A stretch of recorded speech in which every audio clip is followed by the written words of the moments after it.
स्वाधीनता संघर्ष की जो वीडियो सीरीज मैंने स्टार्ट किया आज उसके फोर्थ पार्ट के साथ मैं आपके सामने हूँ। मुझे ये वीडियो कल रिलीज़ करना था लेकिन मैं कल कर नहीं पाया। उसके लिए माफ़ी चाहता हूँ। एक्चुअली मैं एक एनजीओ के साथ भी काम करता हूँ और कल उस एनजीओ ने एक अंतर्राष्ट्रीय सम्मेलन का आयोजन किया था। ऑनलाइन एक अंतर्राष्ट्रीय कॉन्फ्रेंस की थी कोरोना काल में जो एजुकेशन पर इम्पैक्ट पड़ रहा है उस पर चर्चाओं के लिए। तो कल बस उस कॉन्फ्रेंस की तैयारियों में लगा रहा और वीडियो शूट नहीं कर पाया। तो वीडियो आज शूट हो पाया, इसीलिए एक दिन का डिले और हो गया। तो उसके लिए माफ़ी चाहता हूँ और कोशिश करूँगा कि आगे वीडियो समय पर आते रहें, रिलीज का समय पर होते रहें। चलिए शुरुआत करते हैं आज की। हम लोगों ने लास्ट वीडियो में हमने पढ़ा था, हमने कांग्रेस की स्थापना तक पढ़ लिया था कि कांग्रेस की स्थापना हो चुकी थी और हमने देखा था कि 28 दिसंबर 1885 को बम्बई के अंदर कांग्रेस की स्थापना हुई। उसके 72 प्रतिनिधियों ने उसमें भाग लिया। हालांकि उस दिन भाग लेने वाले लोग तो 100 थे, लेकिन हाँ, उसमें कांग्रेस के प्रतिनिधि जो थे वो 72 थे, वो 72 थे। अब उससे आगे बढ़ते हैं। अब देखो, कांग्रेस की स्थापना तो हो गई, लेकिन अब बात ये करनी कि जब कांग्रेस स्थापित हुआ तो शुरुआत में कांग्रेस के आगे क्या चुनौतियां थी, कांग्रेस के आगे क्या लक्ष्य थे और कांग्रेस को किस रणनीति के साथ आगे बढ़ना था। क्या रणनीति थी कांग्रेस की, उसको किस रणनीति के साथ आगे बढ़ना था, इस पर बात करते हैं। देखिए, जब कांग्रेस की स्थापना हुई वो काल कैसा था, क्या समय था वो, अगर आप देखें तो वो समय उसे एक भारत तो मिला था। ब्रिटिश शासन ने उसको एक भारत दिया था क्योंकि जो विभिन्न रियासतें थी उनको जीत करके एक राष्ट्र की, एक देश की रचना, एक भौगोलिक देश की रचना भारत के रूप में अंग्रेजों ने कर दी थी। लेकिन क्या एक भौगोलिक रूप से तो भारत कांग्रेस को मिला, लेकिन क्या यह भौगोलिक रूप से जो भारत था यह वैचारिक रूप से भी एक भारत था? क्या भारत यहां की जनता के विचार में एक राष्ट्र था?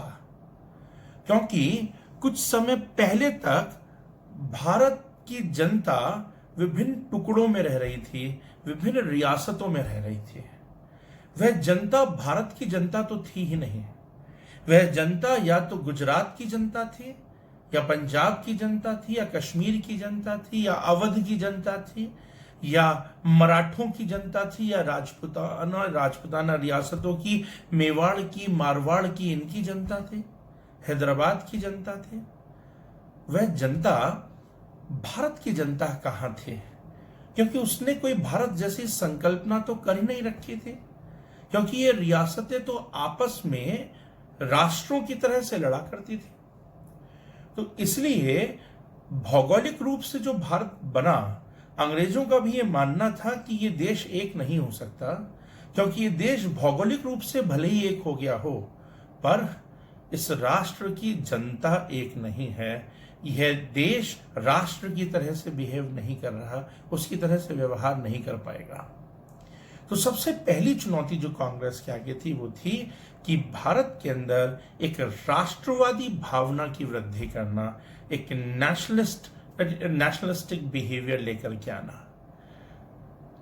अगली चुनौती थी कि देश की जनता को एक करना, ये सोच मिटाना कि भारत की जनता एकजुट नहीं हो सकती, तो भारत की जनता को एकजुट करना।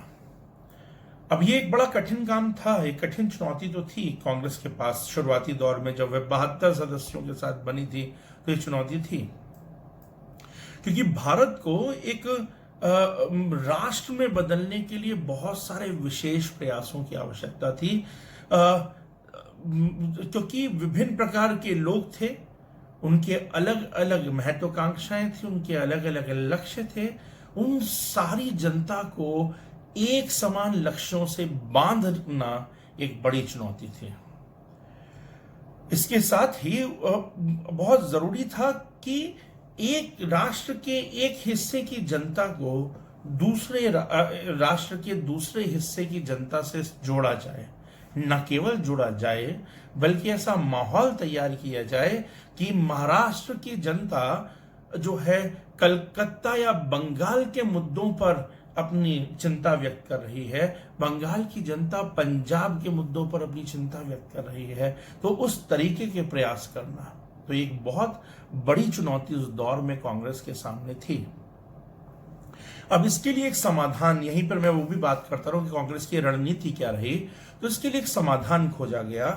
कांग्रेस ने शुरुआत में ही ये फैसला ले लिया था कि कांग्रेस अपने वार्षिक अधिवेशन करेगी, और कांग्रेस अपना वार्षिक अधिवेशन हमेशा एक जगह नहीं करेगी बल्कि वार्षिक अधिवेशन को अलग अलग स्थानों पर करेगी, और कोशिश ये करेगी कि अगर एक वर्ष कांग्रेस का अधिवेशन भारत के एक हिस्से में हुआ है तो दूसरे वर्ष कांग्रेस का अधिवेशन भारत के किसी दूसरे दूर के किसी और हिस्से में हो। साथ ही साथ ये नियम भी बनाया गया कि जो कांग्रेस का अध्यक्ष होगा अधिवेशन का, वो उस क्षेत्र का नहीं होगा जिस क्षेत्र में जो है अधिवेशन हो रहा है।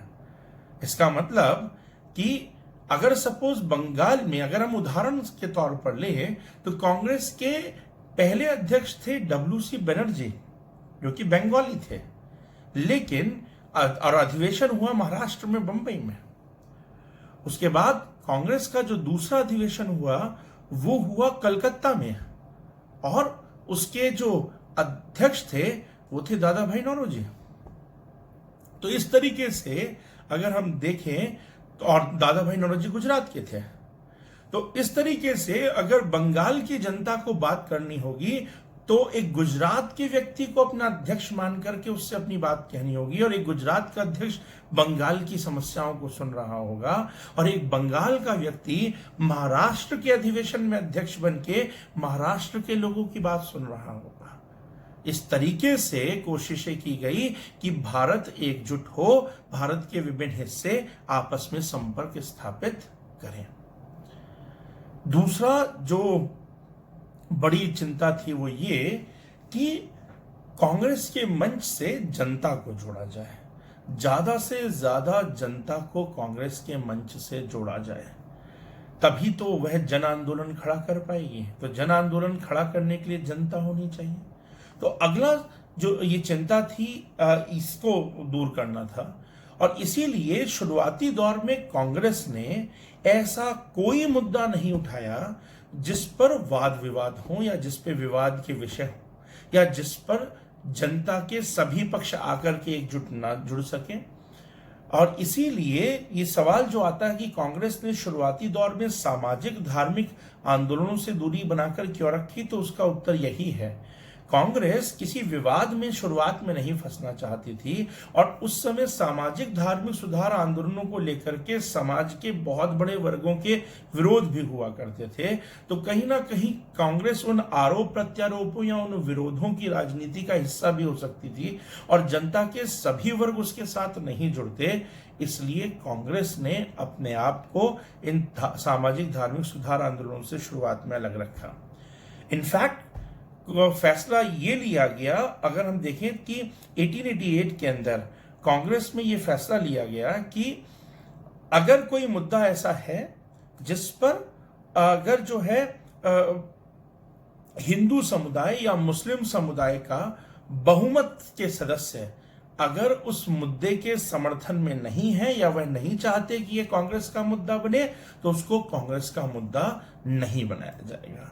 तो इस तरीके से कांग्रेस ने जनता के सभी वर्गों को जोड़ने की कोशिश की, और ऐसे मुद्दे उठाए जो मुद्दे सभी के मुद्दे हों, जो विषय सभी के मुद्दे हों, जिसमें सभी का सहयोग प्राप्त किया जा सके। शुरुआत में कांग्रेस ने अपने आप को ऐसे ही मुद्दों से जोड़ा।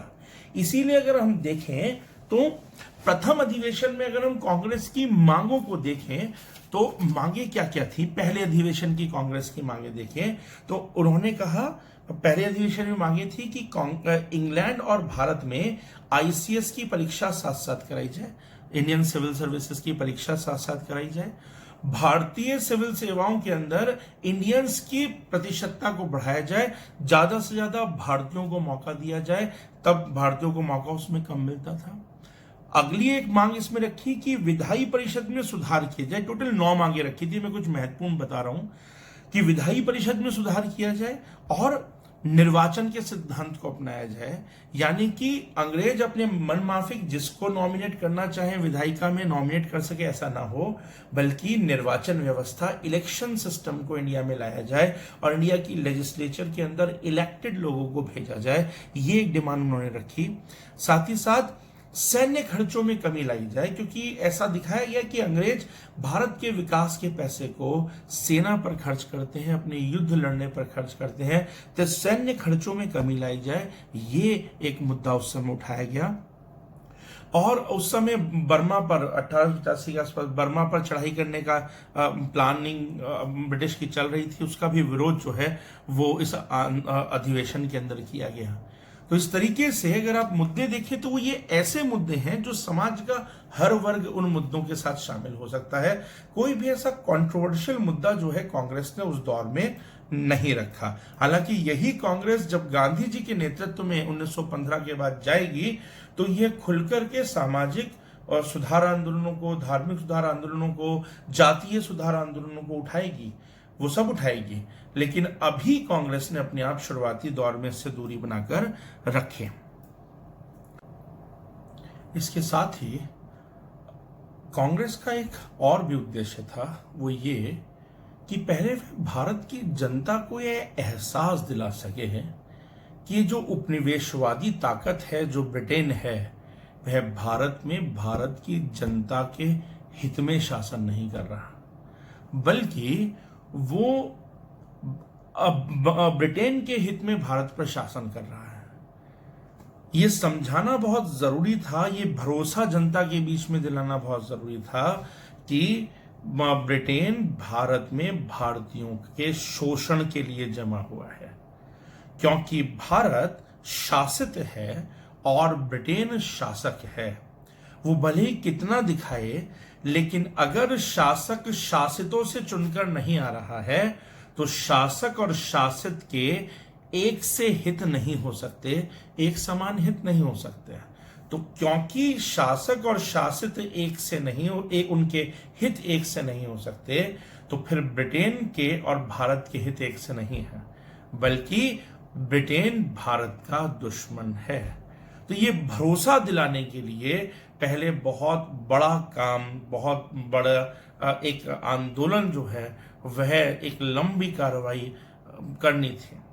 और कोई भी जन आंदोलन तब तक शुरू नहीं होता जब तक कि एक वैचारिक आंदोलन शुरू ना हो, यानी कि जब तक जनता के मन में ये समस्या, ये पीड़ा, ये कष्ट पैदा ना हो कि भाई हम पर हमारा शोषण हो रहा है, हमारे ऊपर कोई शासन कर रहा है, हमको गुलाम बनाया जा रहा है। इस गुलामी से जब तक जनता को समस्या नहीं होगी, जब तक कोई प्रॉब्लम नहीं होगी, तब तक जनता उस गुलामी के खिलाफ आवाज उठाने को तैयार नहीं होगी या कोई जन आंदोलन खड़ा करने के लिए तैयार नहीं होगी। और इसीलिए दादा भाई नौरोजी ने उस दौर में कहा था कि राजा जनता के लिए है, ना कि जनता राजा के लिए है।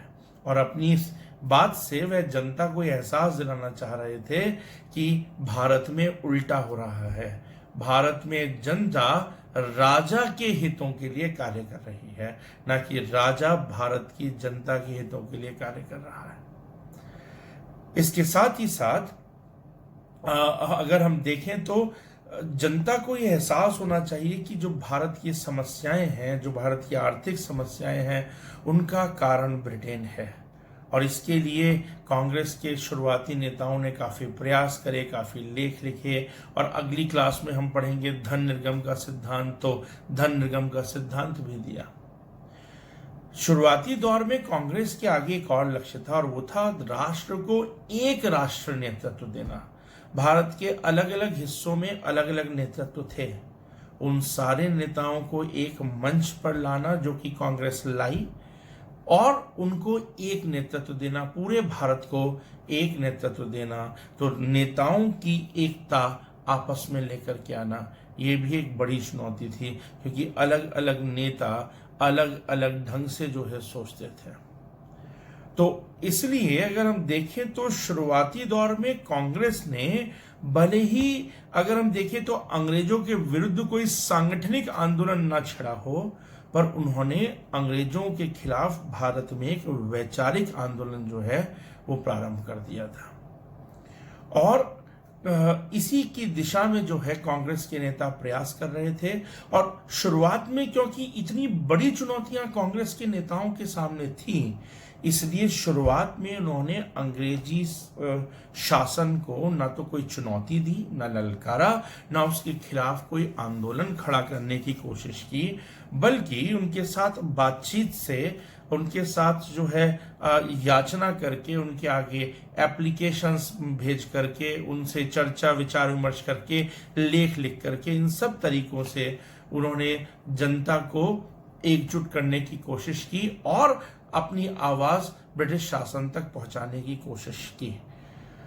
हाँ, धीरे धीरे कांग्रेस शायद अपनी इन प्रयासों में सफल हुई, क्योंकि 1905 में जब दादा भाई नौरोजी को ये बात पता चली कि इस समय जनता कांग्रेस से बहुत नाराज है, क्योंकि कांग्रेस अंग्रेजों के खिलाफ कोई आंदोलन करती हुई दिखाई नहीं दे रही है, या कांग्रेस जो है अंग्रेजों का विरोध करती हुई दिखाई नहीं दे रही है, और ये लोग कांग्रेस को अंग्रेजों से एक मिला हुआ संगठन समझने लगे हैं।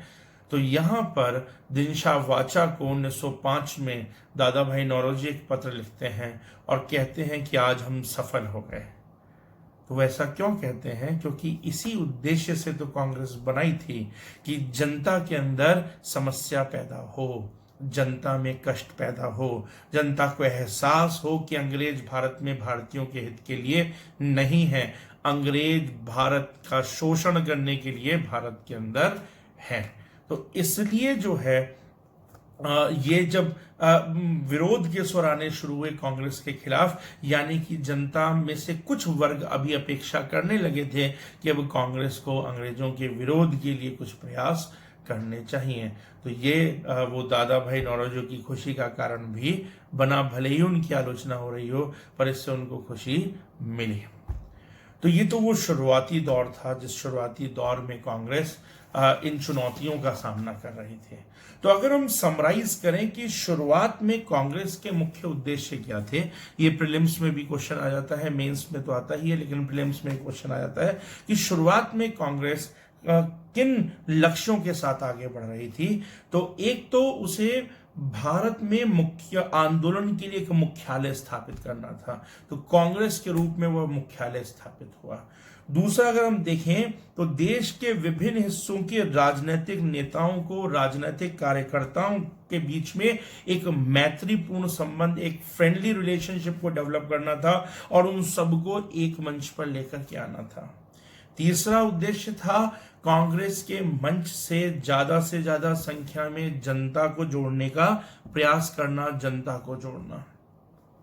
तो चौथा उद्देश्य अगर हम देखें तो भारत की जनता को के आगे एक आर्थिक विश्लेषण रखना और जनता को ये समझाना कि किस प्रकार से भारतीय जनता का एक आर्थिक शोषण हो रहा है। भारत के अंदर एक वैचारिक आंदोलन खड़ा करना, अगर अगला देखें उद्देश्य, तो भारत में एक वैचारिक आंदोलन खड़ा करना, और जिससे कि जनता जो है वो ये समझ सके कि उपनिवेशवाद का विरोध करना उसका धर्म है, उसका कर्तव्य है, क्योंकि यह उपनिवेशवाद सिवाय उसके और उसकी अगली पीढ़ियों के शोषण के और कुछ नहीं कर रहा है। तो ये चीज उनको समझाना, साथ ही साथ भारतीय जनता को धर्म, जाति, प्रांतीयता की भावना से ऊपर उठाना और इन सारे विवादों से दूर रख के राष्ट्रीय मुद्दों पर उनको एकजुट करना, उनको जोड़ना, उनके मध्य के धार्मिक सांप्रदायिक मुद्दों को अलग करके उनको जो है राष्ट्रीय आंदोलन से जोड़ना। ये शुरुआती लक्ष्य थे अगर हम देखें कांग्रेस के, जिसको लेकर कांग्रेस शुरुआत में बनाई गई थी। नाउ अब अगर हम बात करें तो कांग्रेस की स्थापना को लेकर के एक चर्चा सेफ्टी वॉल्व के सिद्धांत ये भी होती है कि कांग्रेस जो है, कांग्रेस की स्थापना से जुड़ा एक सेफ्टी वॉल्व का सिद्धांत है। ये क्या है सिद्धांत, इस पर बात करते हैं। और इस कांग्रेस के इस सेफ्टी से जुड़े सेफ्टी वॉल्व के सिद्धांत के विरोध में एक तड़ित चालक का सिद्धांत यानी कि लाइटनिंग कंडक्टर का एक कंसेप्ट भी दिया जाता है। दोनों कंसेप्ट्स पर बात करते हैं। बेसिकली क्वेश्चन ये आता है कि सेफ्टी वॉल्व थ्योरी क्या थी, तो सेफ्टी वॉल्व थ्योरी पर बात करते हैं। अगर हम देखें तो कुछ विद्वानों के अनुसार जो कांग्रेस की स्थापना है वो ह्यूम ने क्यों की, इस पर वो सवाल खड़े करते हैं। और कुछ इतिहासकार कहते हैं कि इस पर विचार करने की जरूरत है कि क्यों एक अंग्रेज आईसीएस अधिकारी जो कि कलेक्टर के पद पर भी रहा, सचिव के पद पर भी रहा, वह जो है कांग्रेस की स्थापना करता है, भारतीयों के लिए एक संगठन का निर्माण करता है। तो कहीं ना कहीं इसके पीछे कोई षड्यंत्र तो भारतीयों के खिलाफ नहीं था। अच्छा, कोई भी बात जब उठती है तो उसका कोई आधार भी होता है, कोई कहीं से कोई तथ्यात्मक आधार भी होता है। इसका आधार क्या बना, तो इसका आधार बना एक्चुअली वेडरबर्न ने, मैंने एक फैक्ट भी लास्ट क्लास में आपको दिया था कि वेडरबर्न ने एओ ह्यूम की जीवनी लिखी थी। तो एओ ह्यूम की जीवनी के लिखने के दौरान उसी में वेडरबर्न ने एक गोपनीय रिपोर्ट का जिक्र किया है। जिस गोपनीय रिपोर्ट में लिखा गया है कि कांग्रेस की स्थापना के समय एओ ह्यूम उस समय के जो वॉइसरॉय थे डफरिन, उनके साथ संपर्क में थे, उनके साथ कहीं ना कहीं कांटेक्ट में थे या उनकी आपस में बातचीत हुआ करती थी। तो यहीं से उस षड्यंत्र का एक आधार तैयार होता है कि कहीं कांग्रेस डफरिन के दिमाग की उपज, जो वॉइसरॉय डफरिन है उनके दिमाग की उपज तो नहीं है। कहीं अंग्रेज ही तो ऐसा नहीं चाहते थे कि भारतीयों को कांग्रेस जैसा एक संगठन मिल जाए। ऐसा क्यों करेंगे भाई अंग्रेज, क्यों चाहेंगे? देखिए 1857 में भारत ने क्रांति करके दिखाया था। भले ही वह क्रांति असफल हुई, पर एक सैन्य क्रांति करके दिखाया था। और इस सैन्य क्रांति का एक बहुत बड़ा कारण यह माना जाता है कि भारतीय जनता के अंदर एक लंबे समय तक एक असंतोष की भावना पैदा हो रही थी। भारतीय जनता की शिकायतें थी, भारतीय जनता की समस्याएं थी, लेकिन उनकी सुनवाई करने वाला कोई नहीं था। और इसीलिए कहीं ना कहीं उसने क्रांति का रूप लिया, उसने एक विस्फोट का रूप लिया। तो आगे बढ़कर के अब आगे भविष्य में भारत में कोई ऐसी क्रांति जन्म न ले, ऐसा विस्फोट ना हो जैसे कि कहीं अमेरिका की क्रांति या इटली की क्रांति उस दौर में हुई। तो ऐसी कोई क्रांति भारत के अंदर ना हो जाए, ये ख्याल रखते हुए अंग्रेजों ने खुद ही एक संस्था भारतीयों को देने की कोशिश की कि जिसके आगे भारतीय अपनी समस्याएं रख सके और वह भारतीय लोगों की समस्याओं को आगे बढ़ाने का प्रयास करे, जिससे कि कहीं ना कहीं जो अंदर की एक फ्रस्ट्रेशन है इंडियंस की, वो फ्रस्ट्रेशन वेंट आउट हो जाए, वो बाहर की तरह से निकल जाए। जैसे कि एक प्रेशर कुकर के अंदर सेफ्टी वॉल्व लगाया जाता है कि जब प्रेशर जरूरत से ज्यादा हो जाए और कुकर में विस्फोट होने वाला हो, उससे पहले ही वह वॉल्व हट जाए और वह वॉल्व अपने रास्ते से उस प्रेशर को रिलीज करने का मौका दे।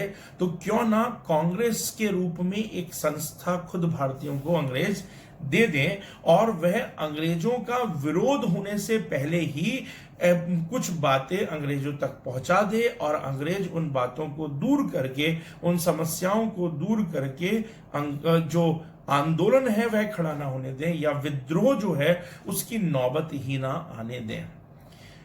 कुछ लोग ये कहते हैं कि जो एओ ह्यूम है, एओ ह्यूम ने देखा कि जो भारतीय शिक्षित वर्ग है वह अंग्रेजों से खुश नहीं है और वह कहीं ना कहीं भारतीय जनता को अंग्रेजों के खिलाफ भड़काने का प्रयास करेगा। इसलिए इस भारतीय शिक्षित वर्ग को साथ लिया जाए और इस भारतीय शिक्षित वर्ग को अपनी बात रखने के लिए, अपनी बात कहने के लिए, उसको उठाने के लिए एक मंच प्रदान किया जाए। तो जो लोग ऐसा मानते हैं वो सेफ्टी वॉल्व का सिद्धांत देते हैं और इसका एक बड़ा आधार एओ ह्यूम का कांग्रेस का संस्थापक होना है कि भाई क्यों कोई भारतीय कांग्रेस का संस्थापक नहीं बना, क्यों एओ ह्यूम को कांग्रेस का संस्थापक बनाया गया। इस आधार पर यह सेफ्टी वॉल्व का सिद्धांत दिया जाता है। और कुछ लोग ये कहते हैं, जैसे लाला लाजपत राय ये कहते थे कि Congress was the brain child of Dufferin, Congress Dufferin के दिमाग की उपज थी। इस सेफ्टी वॉल्व थ्योरी को देने वाले एक तो लाला लाजपत राय हैं और दूसरी हैं रजनी पामदत्त। इस तरीके के विचारक जो हैं, इन्होंने सेफ्टी वॉल्व का सिद्धांत दिया है। नाउ अगर हम देखें तो इस सेफ्टी वॉल्व के सिद्धांत के विरोध में जो लोग इस सिद्धांत में विश्वास नहीं रखते, जो ये नहीं मानते कि भाई कांग्रेस किसी ब्रिटिश षड्यंत्र का परिणाम थी, जो ऐसा नहीं मानते, वो लोग लाइटनिंग कंडक्टर का एक कंसेप्ट देते हैं, यानी कि तड़ित चालक का एक सिद्धांत देते हैं। वो बताते हैं कि भाई क्यों ह्यूम को रखा गया, वो कुछ तर्क देते हैं कि क्यों कांग्रेस अंग्रेजों के द्वारा नहीं बनाई गई। वो कहते हैं कि सबसे बड़ा मुद्दा यही है ना कि ह्यूम को कांग्रेस का संस्थापक क्यों बनाया। वो कहते हैं कि ह्यूम कांग्रेस के संस्थापकों में से एक थे। हाँ, मुख्य संस्थापक के रूप में उनका नाम आगे रखा गया, लेकिन कांग्रेस के अकेले संस्थापक ह्यूम थे ऐसा नहीं है। एक बहुत बड़ी श्रृंखला भारत के विभिन्न क्षेत्रों में काम करने वाले नेताओं की थी, जिसमें एक बड़ा नाम सुरेंद्रनाथ बनर्जी भी था, गोपाल कृष्ण गोखले थे। ऐसे बहुत सारे लोग थे जो कि कांग्रेस के साथ जो है के निर्माण में जिन्होंने अपना योगदान दिया। तो वो लोग भी कांग्रेस के ही संस्थापकों में से एक थे। मुख्य नाम जो आगे रखा गया वो ह्यूम का रखा गया। तो ह्यूम का नाम क्यों रखा गया, ऐसा क्या लगाव था? लगाव कुछ नहीं था। एक्चुअली वो ये कहते हैं कि कांग्रेस ह्यूम ने कांग्रेस को सेफ्टी वॉल्व की तरह से स्थापित नहीं किया, बल्कि कांग्रेस ने ह्यूम को एक सेफ्टी शील्ड की तरह से स्थापित किया। ह्यूम एक पुराने आईसीएस अधिकारी थे, भारतीय शिक्षाविदों और भारतीय शिक्षित लोगों के संपर्क में थे, कहीं ना कहीं प्रगतिवादी थे और भारतीय मुद्दों को लेकर के वह संवेदनशील भी थे। तो अगर ह्यूम को कांग्रेस का संस्थापक ना दिखाया जाता तो कांग्रेस को शुरुआती दौर में स्थापित होने ही नहीं दिया जाता ब्रिटिश प्रशासन के द्वारा। एक अखिल भारतीय मंच खड़ा करने ब्रिटिश प्रशासन नहीं देता। शुरुआत में ही कांग्रेस ब्रिटिश सरकार के दमन चक्र का, उसके सप्रेशन का टारगेट बन जाती, उसको सप्रेस कर दिया जाता, उसको दबा दिया जाता, कुचल दिया जाता। तो क्योंकि कांग्रेस ह्यूम के द्वारा स्थापित संस्था की तरह से दिखाई गई, एक पूर्व ब्रिटिश सिविल सेवक की तरह की संस्था के रूप में दिखाई दी, तो शुरुआती 1-2 वर्ष में देखा गया कि कांग्रेस की साथ जो ब्रिटिश प्रशासन था, जो वाइसरॉय थे, उनका संबंध एक मित्रता पूर्वक संबंध रहा और कांग्रेस को इस तरह से अपने संगठन को विस्तारित करने में उतनी समस्या नहीं हुई। तो ह्यूम के लिए कांग्रेस सेफ्टी वॉल्व नहीं थी, बल्कि कांग्रेस के लिए ह्यूम एक लाइटनिंग कंडक्टर थे, एक तड़ित चालक थे। तड़ित चालक जो बिल्डिंग्स में लगाया जाता है, कोई पिलर वगैरह आयरन का अर्थ तक के लिए, जिससे कि कोई बिजली वगैरह अगर बिल्डिंग पर आ रही हो तो वह उसके माध्यम से धरती में प्रवेश कर जाए और बिल्डिंग को नुकसान ना पहुंचाए। तो इस तरीके से एक लाइटनिंग कंडक्टर, एक तड़ित चालक की तरह से ह्यूम को रखा गया। इसके वो कुछ और तर्क भी देते हैं। कुछ और तर्कों के आधार पर अगर हम देखें तो कहा जाता है कि अगर आप 1887 में, अगर डफरिन ने ही कांग्रेस बनाई होती तो 1887 में डफरिन ने अपने भाषण में खुलकर के कांग्रेस की आलोचना की है 2 वर्षों बाद ही। पहले 2 वर्ष तक तो थोड़ा मित्रतापूर्वक देखा, लेकिन 1887 में खुलकर के विरोध किया है और कहा गया है कि कांग्रेस एक कमजोर संगठन है, कांग्रेस कुछ लोगों का संगठन है, यह भारत का प्रतिनिधित्व करने वाला संगठन नहीं है। यह डफरिन ने खुद कहा है। और अगर अंग्रेज चाहते थे कि भारतीयों को कांग्रेस मिले और कांग्रेस बन जाए, तो अगर आप 1900 का वॉइस रॉय कर्जन का वह अगर डायलॉग देखेंगे, उनका वो मतलब उनकी जो इच्छा देखेंगे, जो उन्होंने खुल करके व्यक्त की है, तो हमें यहाँ साफ हो जाता है कि कहीं भी कांग्रेस का अंग्रेजों से ऐसा कोई संबंध नहीं था, या अंग्रेज नहीं चाहते थे कि कांग्रेस रहे। क्यों?